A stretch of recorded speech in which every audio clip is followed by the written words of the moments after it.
Assalamualaikum. Selamat pagi anak-anakku sekalian. Bagaimana kabarnya hari ini? Semoga kita selalu diberikan kesehatan di musim pandemi yang tidak kunjung berakhir ini ya. Oke, kali ini Ibu punya quotes. Apa quotes kita hari ini? Quotes-nya adalah rahasia dari kesuksesan kita adalah bahwa kita tidak pernah menyerah. Jadi kalau kita ingin sukses, kita nggak boleh menyerah ya, termasuk juga kalian. Apa sih kesuksesan kalian yang harus kalian capai untuk sekarang ini? Sukses untuk menamatkan pendidikan di jenjang SMP. Ya, Untuk pertemuan kali ini materi kita yaitu mengenai pidato. Nah, di dalam pidato kali ini kita akan membahas tentang pengertian, struktur, ciri, dan tujuan dari sebuah pidato. Pidato itu apa sih? Ada yang tahu pidato itu apa? Pasti ada yang berpikir pidato itu berbicara, Bu. Berbicara yang bagaimana? Karena kalimat berbicara ini banyak maknanya. Ya, setiap orang itu bisa berbicara. Berbicara juga kita harus punya tujuan. Tujuannya apa sih? Tujuannya untuk meyakinkan seseorang. Nah, kalau berbicara untuk meyakinkan seseorang ini berhubungan sekali dengan pidato. Jadi, apa itu pidato? Nah, pidato adalah suatu kegiatan berbicara di depan orang dengan menggunakan bahasa yang baik untuk menyampaikan ide atau gagasan kepada orang lain. Tujuannya ya tadi untuk mempengaruhi orang lain atau meyakinkan orang lain supaya orang itu mau dan mengerti maksud kita dalam menyampaikan gagasan, ya. Saya yakin semuanya bisa berbicara, tetapi tidak semua bisa berpidato. Nah, ini nih. Kadang kita hanya pandai berbicara, tapi ketika disuruh untuk berpidato, kita tidak dapat berpidato. Karena pidato itu memiliki struktur.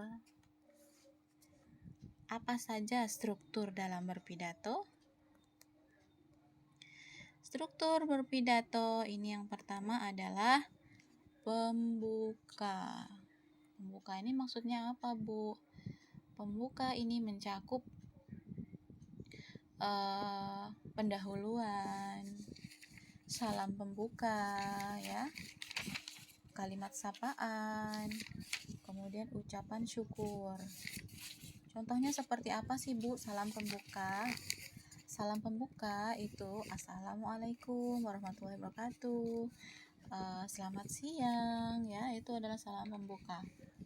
Kemudian tadi ada yang namanya ucapan syukur. Ucapan syukur itu saya contohkan begini. Teman-teman yang saya banggakan, saya ucapkan terima kasih atas kehadirannya dalam acara siang ini. Marilah kita ucapkan puji syukur kita kepada Tuhan Yang Maha Esa.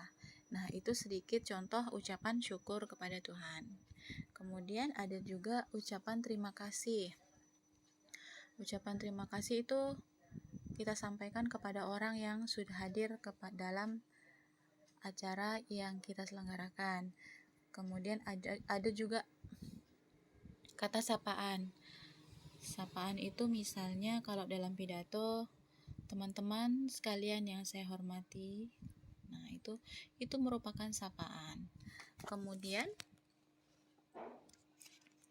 ada yang namanya isi. Nah, isi ini berisi permasalahan atau materi yang akan disampaikan. Jadi ini tidak perlu dijelaskan apa isi pidato, ini isi disesuaikan dengan tema yang akan kita angkat dalam pidato. Nah, yang terakhir adalah penutup. Penutup ini juga ucapan terima kasih. ucapan terima kasih, kemudian permohonan maaf, dan salam penutup. Bagaimana ucapan terima kasih dan permohonan maaf? Kita kasih contoh lagi. Nah, ini contohnya ya. Saya kira hanya itu sepatah dua patah kata yang dapat saya sampaikan. Banyak salahnya, saya mohon maaf. Atas perhatian saudara, saya ucapkan terima kasih. Nah, itu adalah ucapan terima kasih dan permohonan maaf. Kemudian untuk salam penutup, ya seperti salam pembuka tadi ya. Salam pembuka, selamat siang. Kalau assalamualaikum pembukanya berarti diakhiri dengan waalaikumsalam warahmatullahi wabarakatuh. Nah, itu untuk struktur pidato ya. Kemudian kita akan masuk ke di samping struktur pidato, kita juga ada ciri-ciri pidato. Kita masuk ke ciri-ciri pidato. Apa saja ciri-ciri pidato? Ada beberapa ciri. Ada 6 ciri berpidato. Yang pertama, pidato harus mempunyai tujuan yang jelas. Kalau tidak jelas tujuannya, hanya ngomong bla bla bla di depan umum, orang tidak akan mengerti apa maksud yang kita sampaikan. Yang kedua, isi pidato itu merupakan fakta. Jadi, kita tidak hanya berbual, tapi apa yang kita sampaikan itu benar adanya.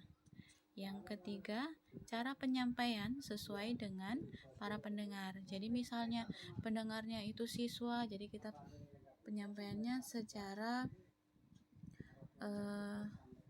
keremajaan. Tidak juga terlalu dewasa pembawaannya, jadi harus kita imbangi antara siswa, orang tua, atau anak-anak ya. Kemudian yang keempat, menciptakan suasana efektif pada pendengar. Nah, ini harus efektif. Kalau tidak efektif, nah, untuk menciptakan suasana efektif itu kita harus bisa menguasai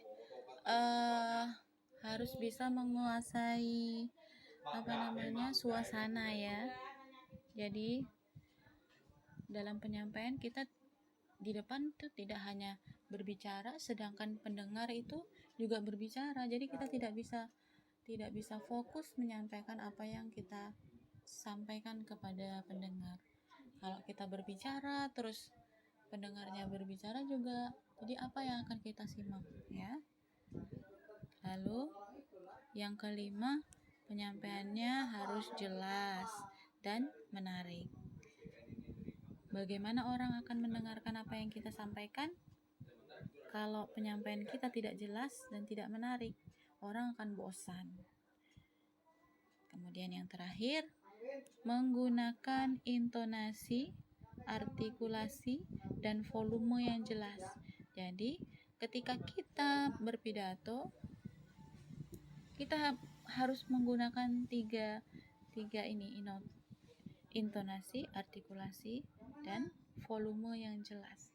Kalau volume kita berbicara itu tidak jelas, tidak terdengar oleh pendengar, bagaimana orang akan menerima penjelasan kita ya. Artikulasi itu adalah pengucapan kata yang baik. Jadi ini semua harus kita kuasai. Nah, kita akan masuk setelah ciri-ciri, kita akan masuk ke metode dalam penyampaian pidato. Ada 4 metode penyampaian pidato. Yang pertama, ada yang namanya metode memoriter. Apa sih metode memoriter? Ini metode berpidato dengan menghafal naskah. Jadi sebelum kita berpidato, kita sudah menghafal nih materi yang akan kita sampaikan. Ini namanya metode memoriter. Yang kedua, ada yang namanya extemporan. Apa sih metode ekstemporan? Ekstemporan ini sebelum kita berpidato, kita sudah membuat catatan kecil yang berisi garis besarnya saja, intinya saja, inti yang kita akan sampaikan ketika berpidato ya. Ketiga, nah ini metode naskah, yaitu berpidato dengan cara membaca naskah. Jadi ini kita membawa kertas ke depan. Apa isi pidato yang akan kita sampaikan itu ada di naskah itu. Ya, yang terakhir ada yang namanya impromptu. Nah, kalau impromptu ini kita spontan. Spontan tanpa ada persiapan. Ya. Jadi ketika ditunjuk, "Ibu, tolong Ibu hari ini berpidato di depan." Nah, seketika itu kita juga akan berpidato di depan tanpa persiapan terlebih dahulu. Nah, setelah itu, setelah kita tahu metode pidato, kita harus tahu juga tujuan berpidato itu untuk apa. Tujuan berpidato itu ada 3, yaitu informatif, rekreatif, ya. Tujuannya yaitu ada 3 tujuan berpidato. Yang pertama, informatif.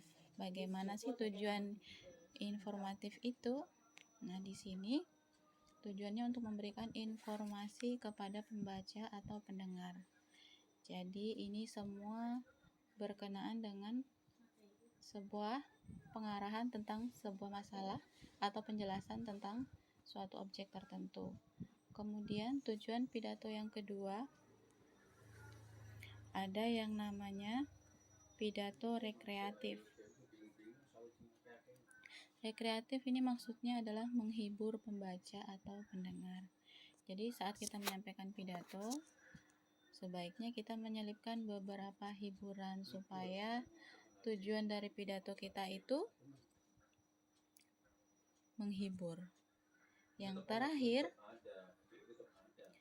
ada pidato persuasif. Pidato persuasif yaitu pidato yang tujuannya untuk mempengaruhi pendengar atau pembaca. Jadi ketika kita berpidato, kita dituntut untuk bisa meyakinkan orang. Meyakinkan seperti apa? Agar orang setuju dengan pendapat yang kita sampaikan. Nah, ini materi pidato yang kita bahas kali ini. Apabila ada pertanyaan, nanti kita akan bahas di dalam kelas. Sekian, terima kasih. Selamat pagi. Assalamualaikum warahmatullahi wabarakatuh.